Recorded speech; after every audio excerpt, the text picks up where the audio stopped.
have a dream. We choose to go to the moon. There's cities to be built, and there's a world to be helped. I regard myself as a soldier. We shall fight on the beaches. We shall fight From where the zipper ends, round under my back to my bunghole, down where your nuts hang. I guess all of you would say this about your mother. Are we starting this episode now? Yeah. We are. Okay. Welcome to History Squirt. I'm Ron Thompson. And I'm Jason. And this week we'll be talking about something that Jason refuses to say, even though it's just a one-syllable word. Sark. S-A-R-K. And what is that? What is it? It's an island. Oh, it's an island. Sark it's an island. It's an island, yes. Do they misspell shark? Maybe. Did you have a dyslexic moment? No. It's not called Shark Island. We could call it Shark Island, though. That does sound much better. All right. It's in the English Channel. Off the coast of Normandy. We love Normandy. Yeah. At History Squirt, we love Normandy. So it's off the coast of Normandy. And it's a self-governing British Crown dependency. Okay. Yeah, I remember this from the one of the Queen. Well, no, I guess she never actually was the Queen of England. The one who, I think she lived there or something, and her brother came in and took the kingdom. I don't think so. No, I don't think so. No? No, that doesn't sound right. This is a very, very small island. Okay. Now, the reason I got into this island and what this podcast is about are two very different things. Now, the reason I got into the podcast was I heard a fact about this self-governing British Crown dependency, and that it was that during both World War I and World War II, it declared war on Germany, but Germany refused to even bother to answer their calls. Okay. Well, so, isn't that basically like the UK, though? If it's owned by the UK, then aren't they? Oh, yeah, it really is the kind ones of like who are declaring war? Well, that's what I mean. It's sort of, I was like, that's a bit of a stupid fact. It just seems like, no one was really, who cares? It's an island with about 500 people. Yeah. Germany didn't, why would they care to... Yeah, when I first read it, I was like, oh, so they declared war on them and Germany just didn't bother to declare war back on them and just never did anything to them. But it turns out they're just a small island and no one really cares. How many people on this island? About 500. And that's 500. Been steady for about 200 years. Okay. Most of these 499 children and then just sort of one billionaire. No. There is a billionaire, though. We'll get to the billionaire later. Because, you know why a billionaire would love this island. It's a tax haven thing. Oh, yeah. Okay. Okay. So the whole island is 2.1 square miles, or 5.44 square kilometers. Okay. That's not very big. No. I'm trying to think of a comparison. But I don't know. It's pretty small. So I'll just do some quick facts on the island. It's a bit of a peninsula. It's got some high bits, some narrow bits. It's one of the few remaining places in the world where cars are banned. Not allowed to have a car there. You can have a bike. Well, yeah, you can have a bike, but no cars. There's a silver mine on this island. Can you have a golf cart? Do you think you can have a golf cart? It says they still use... tractors are still allowed, bicycles are still allowed, there you go. And horse-drawn vehicles are also allowed. Oh, that's good. Okay. Getting the horse market going. Okay. There's also a silver mine on this island. So this island's kind of going off. It's got a lot of things on it. Yeah, I think you need trucks for that. Maybe they use the tractors instead. I assume they're probably doing a bit of farming too. Its primary economic source currently is tourism and its financial services. The island itself registered itself as a company in 2017. As a company? Yeah. Okay. as a private company. In 2011, it was designated Europe's first dark sky community. So they What's that mean? are anti-light pollution. They're anti-light pollution. Mm-hmm. I believe there's a small island somewhere that never gets sun, ever. There's a small island somewhere out in the ocean, one of the oceans, that it doesn't get any light because of like where it's positioned. It's never gets sun. It's gotta suck. Yeah, sounds terrible. All right, so let's go through what we love doing here at History Squirt. Let's go into history. So the island, in ancient times, occupied by a Gaelic tribe. Gaelic, not a Gaelic tribe. It's a Gaelic tribe. Yeah. Gaelic. Leave me alone. It was conquered by Julius Caesar in 56 BC in the Gallic Wars. Not the Gaelic Wars. Okay. Gallic Wars. In 933 AD, it was part of the Duchy of Normandy. Back to our good old Normandy. In 1066, it was united with the English crown. So I swear that woman, lived in the Duchy of Normandy. She did. That's what I'm talking about. Yeah. So you're like telling me that didn't happen? Yeah, but she didn't live on that island. No, that's not what I was saying. I was just saying she lived in Normandy. Yeah, she did live in Normandy. Is it Catherine or something? It was Matilda, wasn't it? No, not Catherine. Matilda, that was it. So it was tied to the crown in 1066. French pirates took over the island and used it to serve King John as its base of operations. There's a bit of pirateering going on there. Okay. So by the 16th century, the island was uninhabited then, and used as for only pirates and as a refugee, as a refuge, a refugee. Yeah, I was going to say, I was just like, it's just like there's the original Nauru. So they put all the people. It's a refuge. Refugee status. It's a refuge. So this island just being used by pirates. In 1565, Hela de Carteret received a letter from Queen Elizabeth I granting him the island as a fief in perpetuity on condition that he keep the island free from pirates and occupied by at least 40 men who were English subjects or sworn to the crown. Okay? Yeah, Get but that? we've learnt that being sworn means nothing. If we've learned anything.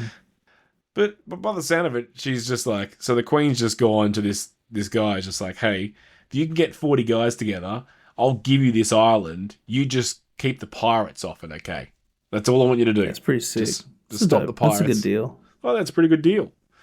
So that's what he did. He got 40 men, 40 families, and he offered them low rents on the land on the condition that they build and maintain a house as a tenant and provide one armed man with a musket for defense of the island.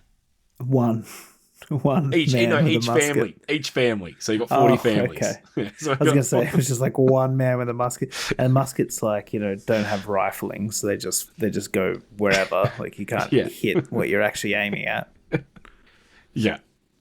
So that was the plan. So we got the 40. So he got 40 families. So he then put out a thing that went, "Hey, I need 40 families. All you got to do is have one man with a musket who can defend the island." And I'll give you all these really low rents and you can come farm on the island. And that worked. And those 40... Times are pretty tough, I imagine. This probably seems like a good deal, like being like a kind of free man and, having things taken care of for you. Now, the breakup of those 40... By your island daddy.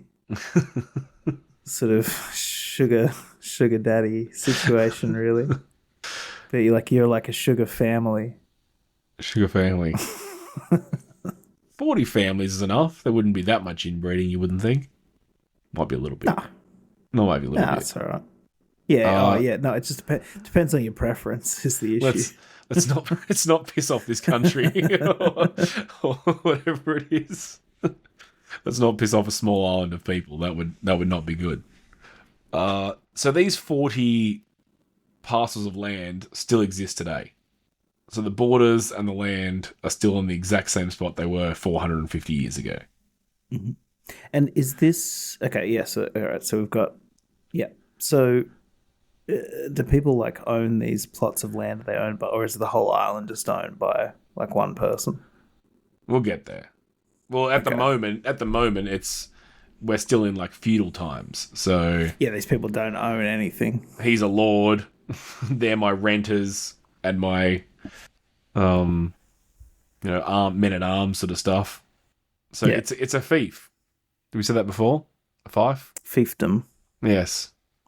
So it's it's basically its own small little kingdom that comes under the English crown. Right, so where are we up to? So that was in 1565. Okay. So then we're obviously doing the whole genetic line. So his ancestors, his son begets his son begets his son. There might have been a daughter in there. I don't know. I didn't actually look that up. But in 1844, desperate for funds and to continue the silver mine on the island, Segnor Ernest Pelly obtained crown permission to mortgage the island to a local privateer, John Allard. Sounds like a pirate. He foreclosed on his loan and was forced to hand over the island to Marie Collings for the price of £1,383. Okay. Not much, probably even then, for an entire island. I'm sure it was still quite an expense. Still sure it was quite an expense. But yeah, so his ancestors eventually had to sell it off because he got into debt. All right. As I said before, we had the World War II story and World War I story that they declared war against Germany, but Germany never bothered to respond. All right. In May 1940, with France's defeat imminent, the British government suggested that everybody leave the island. But even though they declared war to it, was like, you should just evacuate. 27 people joined the British services to fight in World War II. Mm-hmm. So they didn't even see. I was concerned that I was like, well, they were supposed to get 40. That was what the Queen agreed to, and you only managed to get 27. There was only 27 there, or only 27 joined. This is in World War II. I'm just saying this is like 400 years later. But when they decided to go start in World War II, they send 27 people from the island. Yeah, but the guns are better, so you don't need as many men. I guess. One person died in World War. They lost one person in World War II. That's pretty good considering how many people died. 20, I think lose one. Yeah, one out of 27. Tough, it's not bad. Tough men. That's what you get. You get that inbred strength behind them. Yeah. So military rule began on the 4th of July, 1940. It was unopposed. Mm-hmm. So the Germans just kind of turned up, and that was their island. The island was occupied for the entirety of the war. Well, for all intents and purposes. British commandos raided the island several times at night and captured prisoners. And it was finally liberated on the 10th of May, 1945. Okay. Now, there was another invasion in 1990. An unemployed French nuclear physicist named André Garnis, who believed that he was the rightful holder of the title, attempted an invasion of the island armed with a semi-automatic weapon. The night he arrived, he put 2 posters declaring his intention to take over the island the following day at noon. 2 posters. That's a very funny way to announce. It's a couple of posters. The following day, they'll see it. Digital signage. The following day, he started a solo foot patrol in front of the main manor in battle dress, weapon in hand. it's just one of him. He just thinks he's like a it's just one-man him. army, Yeah. and there's Yeah. like 20-something men. He's decided he has a claim to the title, and he's going for it. I don't know if he actually had a claim. I'm not sure if he actually had a claim to the title or he was just making it up. I never actually looked into that, but he's claiming he's got a title. Breivik of him. he's claiming he's claiming this title. It's called the Signora or something. I don't know. Anyway, we'll get to that in a minute. So while he was sitting on a bench waiting for noon to arrive, one of the island's volunteers approached the Frenchman and complimented him on the quality of his weapon. Then he showed him how he would change the gun's magazine to illustrate how it works. Following that, he was immediately tackled and arrested. So he didn't get very far. No, some local volunteer just walked up and was like, "Can you show me how your gun works?" He's like, "Yeah, sure." Pulls out his ammunition and As soon as immediately he just pulls it tackles out, him. yeah. That's pretty smart. I guess so. He only was given a 7-day sentence for that. We didn't actually do anything. He made a couple of posters. Yeah, so This is pre 9/11. Yeah, this is true. So, It's 1990. you can't. Yeah, you're not getting prosecuted for terrorism or anything. He came back the next year to try again. He's like, I learnt from last time. Not going to take the bullets out of the gun. But this time he was immediately recognised and again arrested. And this time he was handed over to the French government. I like this guy. This guy rules. So that's the story of the invasion, of the 1990 invasion. All right. So now we've got we said it was a fief, but it's called let's go with this word. I'll give you another word to pronounce for me. What do you reckon this one is? Signore?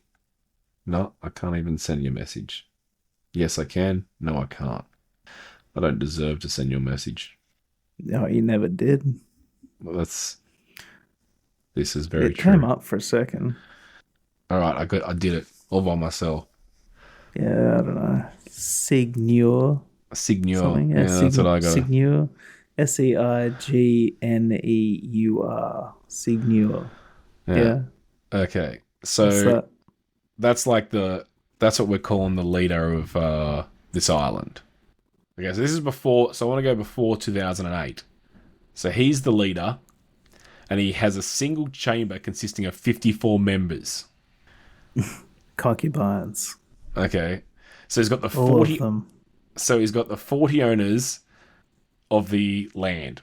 So the 54 members are the 40 people, one person from each block of land, and 12 elected deputies.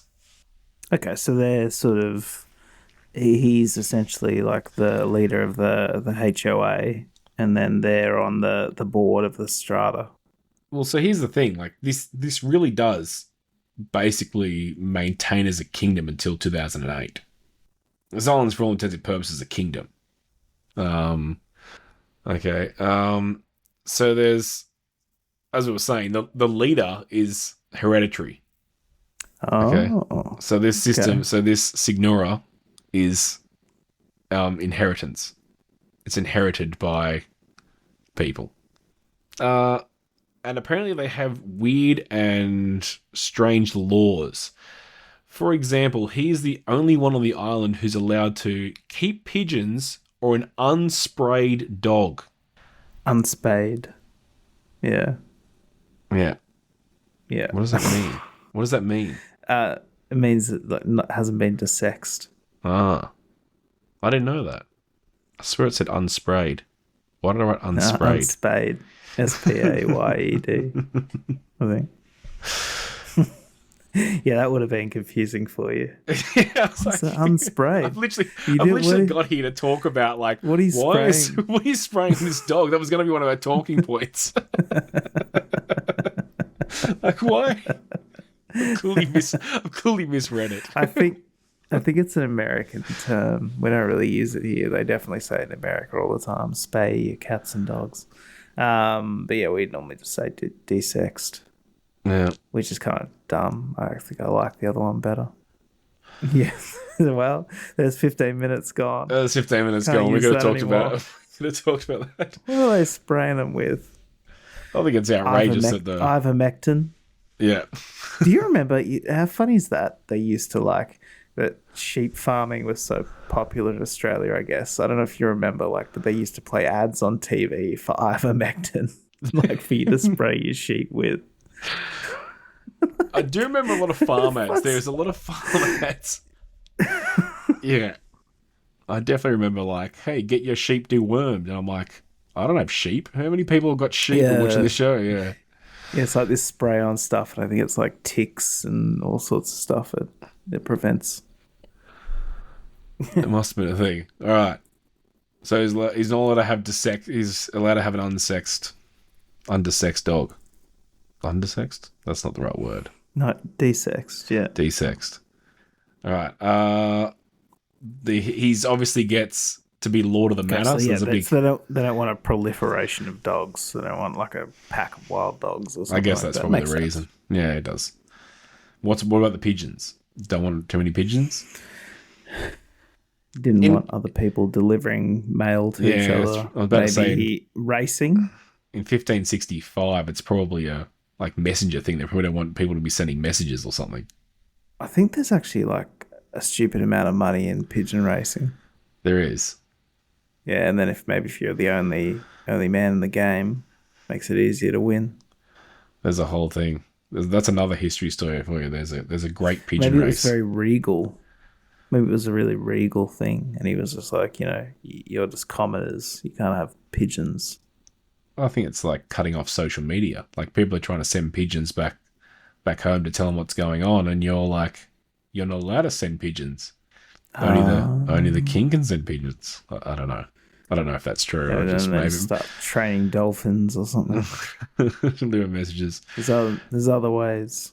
There's other ways. So again, the manor on the main island was given to the lord or the dame if it was a female ruler. And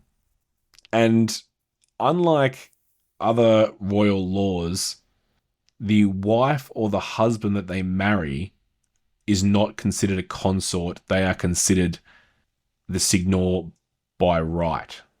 Sorry, this is while we're talking. You said dames, right? And I feel like that's a very 50s. Be I hope there's some dames there. That sort of thing, right?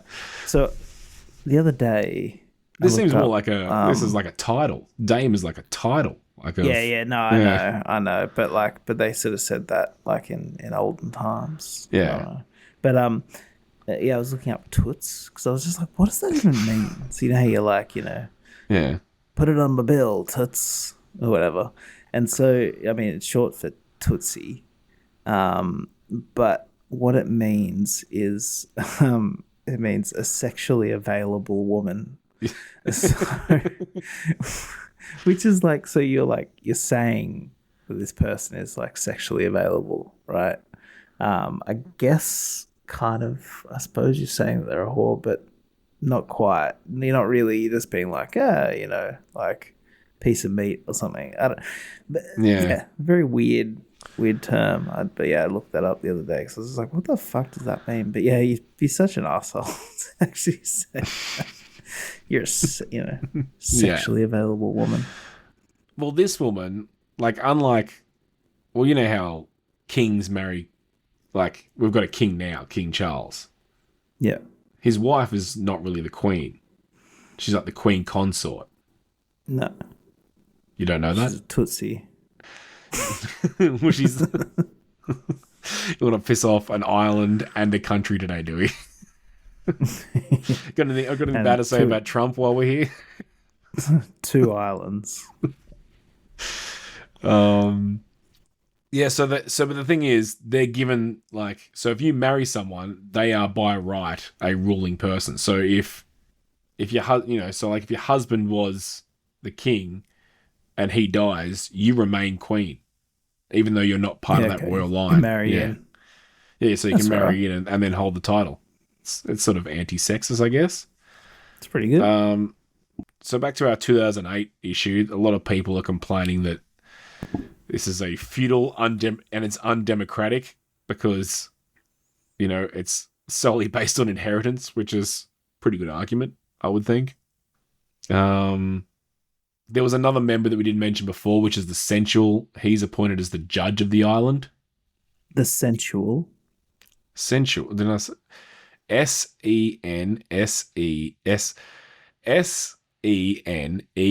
Senessechal. Sensual? What? No, you gotta post it in chat. Senecal? I gotta see it. Okay. All right. Sensual. Sounds like a fucking love guru.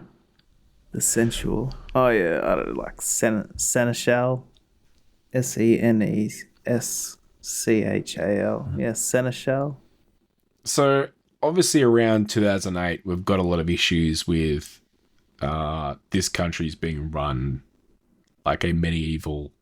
It's medieval. It's literally medieval. Like, people aren't allowed to have they probably haven't undersexed dogs. advanced in technology or anything. Yeah. They're not voting for Still using anyone. pigeons.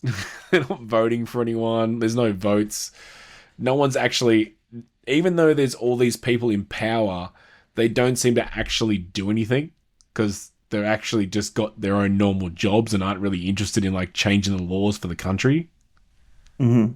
So that makes sense. So like, they tried to like fix their laws, but like they didn't really have enough time to keep up with like changing laws. Like they're an island of 500 people who don't have 54 members who are continuously working on this stuff. They're probably meeting once a year and they're just not doing anything. Like they're doing... And half the laws probably don't even apply to them. That's what I mean. You've still got all these old laws and old systems in place. And eventually people have cracked the shits in 2008. It was not democratic. It gave power to... I own these men and their families. Well, it gave power to the landowners because the 54 members, 40 of them are all the people who own land. So anyone who doesn't own land is kind of screwed. And so that if you don't own land, I don't know how you got there or where you're living. And obviously, pigeons. And we're saying these members are obviously not elected. They're just the landowners. So a lot of complaints. They have no income tax. Crime too. They have no income tax. No income tax. Yeah, but what income are they making? Or capital gains or inheritance taxes. There's no goods or services taxes either, but there is an imports on duties brought to the island. Okay, so it does have property tax, poll tax, and property tax, but it's quite limited. Well, I think the only money they'd be making is off tourism. Like, what else could they make? They said financial services, which is where we get to the next bit of our story. Are billionaires known as the Barclay brothers. Okay, so they apparently there's a smaller island next to this island, which was uninhabited, but was bought by the Barclay brothers, who are billionaires who build hotels. So in 1993, they bought this island that came under the jurisdiction of our island. Okay. And they built their own private luxury island over there. Now, they started... In the mid-1990s, the brothers petitioned the European Court of Human Rights to challenge the inheritance rules on the island, which mandated that his oldest son would be forced to receive... So he's complained that when he dies, the inheritance laws in the country... Barclay, the billionaires, they're saying that when he dies...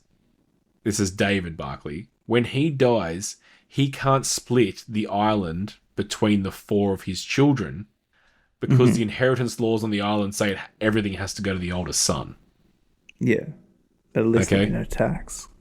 Well, yeah, so... But he's written to the European He writ to the European Court of Human Rights to get this changed because he wanted to split it evenly between his four children. Yeah. Okay. But again, it was more likely that they're trying to get away from tax. This is a tax haven, is what they're doing here. In 2017, a private eye reported that the Barclays were closing their vineyards at a number of hotels and shops that they owned on the island, and they started a newspaper in 2009, and the publisher was a former long-time employee of the Barclay brothers, and it compared the local government to a fascist Germany in the 1930s. 50 of the residents complained about this newspaper. So did you get that story? It's being distributed in the UK. No, it's just on the island. Just on the island. Just on this tiny island. I think so. Their mate has gone onto this island. He's decided to make his own newspaper for the island, and then just runs around and calls the government the people. Yeah. Because obviously they're not going to accept that. Yeah. It's so you got in Australia, just publishing something and just being all Australians are, filthy mongrels. And, just expecting that people will, enjoy that. I know for a fact that there's, do you know complaint rates for, products are? No. So complaint rates are, how much... so there's an understanding of, even though you get complaints about products, you can get, some people just won't complain about particular things. So, if you come home and you bought dodgy apples, I think we were talking about apples before, you bought dodgy apples. How are you going to complain about electricity? Are you going to, what are the chances if you get a rotten apple, how many people do you think actually go back to the store and go, this apple was rotten? True. Oh, I've had, that happen heaps of times with, meat. And it's but do you actually take it back? It's, off. Do you actually take it back? Well, I have before, but yeah, most of the time it's how are you even gonna? It's fuck well, it smells like shit. You're I'm not keeping this in my fucking house until I've got time to go back to the supermarket. Yeah, so I was just saying that the fact that 50 people complained of an island of 500, that's 10% of people complain about a newspaper that you don't really even need to read. I would just think that pretty much everyone who read this newspaper complained about it. 200 people in the population are probably children. So that's a lot of people complaining. There was a 2012 BBC Today program about the influence of the brothers on the island. There's escalating tension between the brothers and the long-term residents. So as we talked about, in 2008, the Barclay brothers got their changes. There's one more thing I wanted to go through. I've lost it now. Lost my spot. So among the old laws on the Channel Islands is a custom called clama de haro.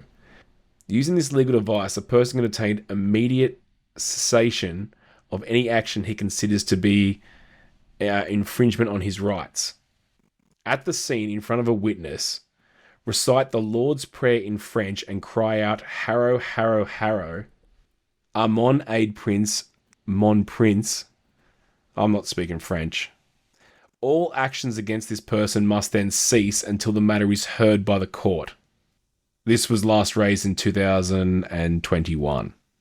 So do you get that? Okay. Yeah, so you can say, you have to stop doing something. Yeah, someone just starts I don't like it. Yeah. If you do this specific thing, yeah. It was done in August 2021 and then again in October 2021. This, okay. So this goes back to the laws that didn't get changed in 2008. It's still there. Mm-hmm. And what did they use it for? What? What did they use it for? What did they want to success? Just if all action, if there's actions against a person, so they immediately want to stop whatever's happening because they believe it's an infringement on their rights. What were they trying to stop? Well, it could be anything. It's just what's saying. It could be anything. But this island, the laws, they only stopped divorce in 2003. Start divorce in 2003. You weren't allowed to divorce anyone until 2003.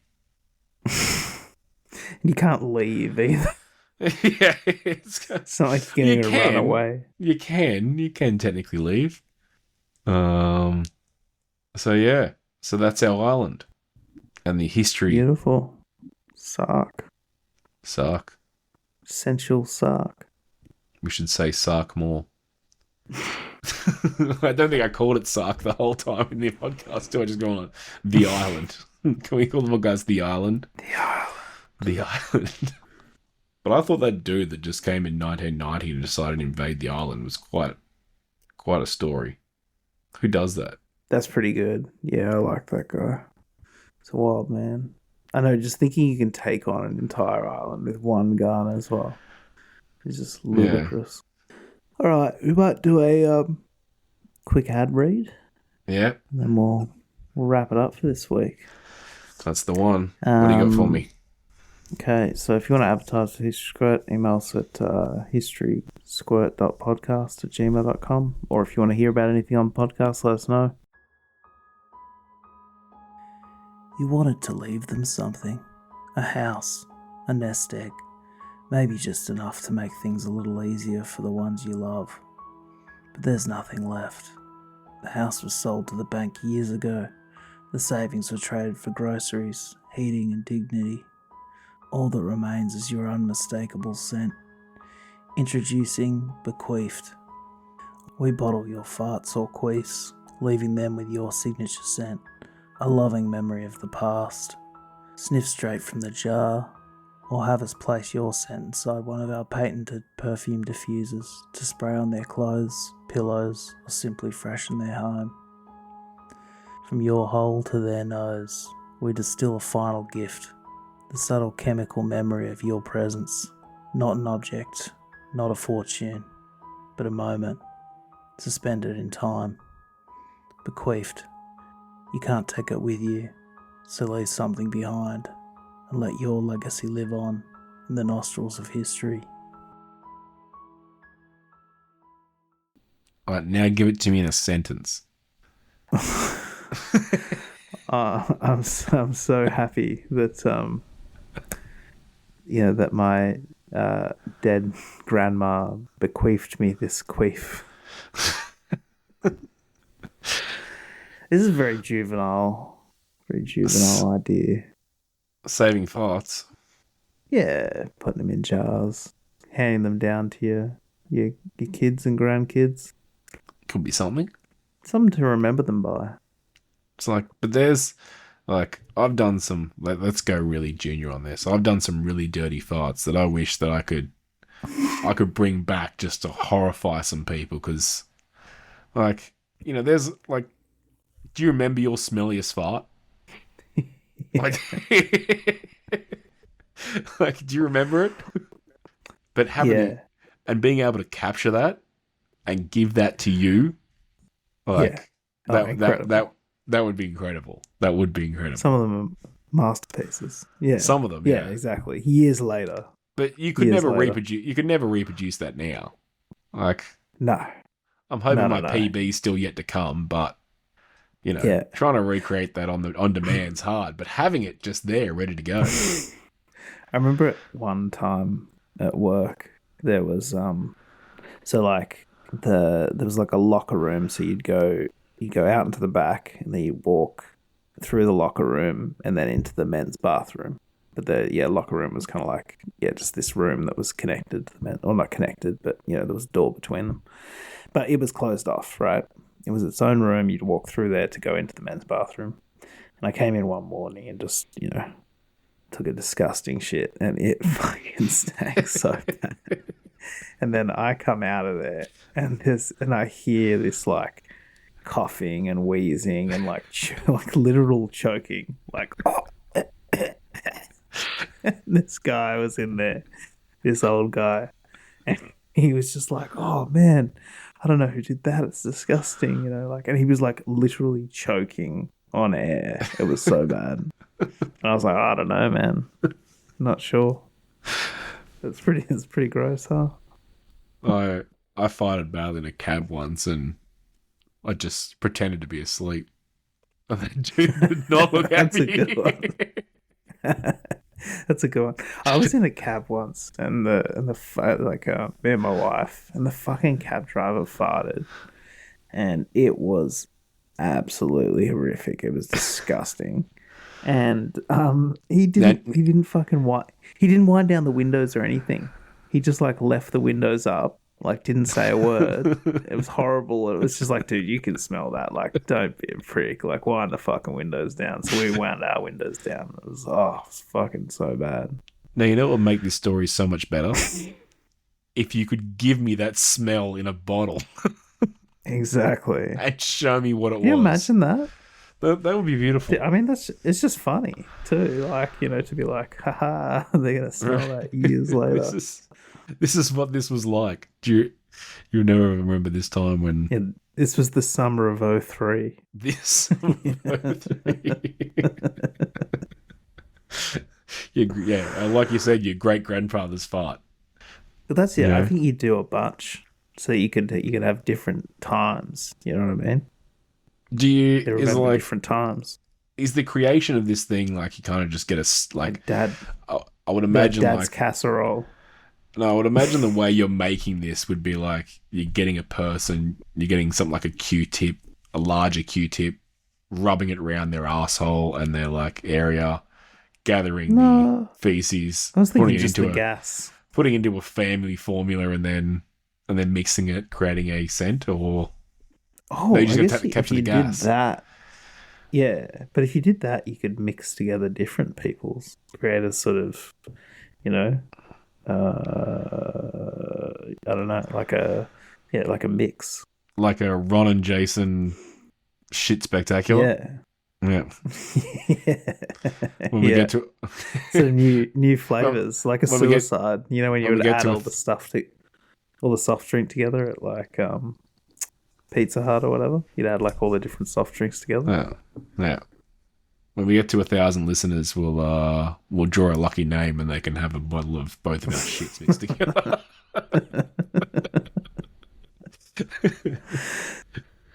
1,000 listeners, that's all we need. I think we'll leave it for this week. I feel this was a very, very juvenile discussion. It was, but you started it. I'm disgusted. All right. See you next week. Bye. History Squirt.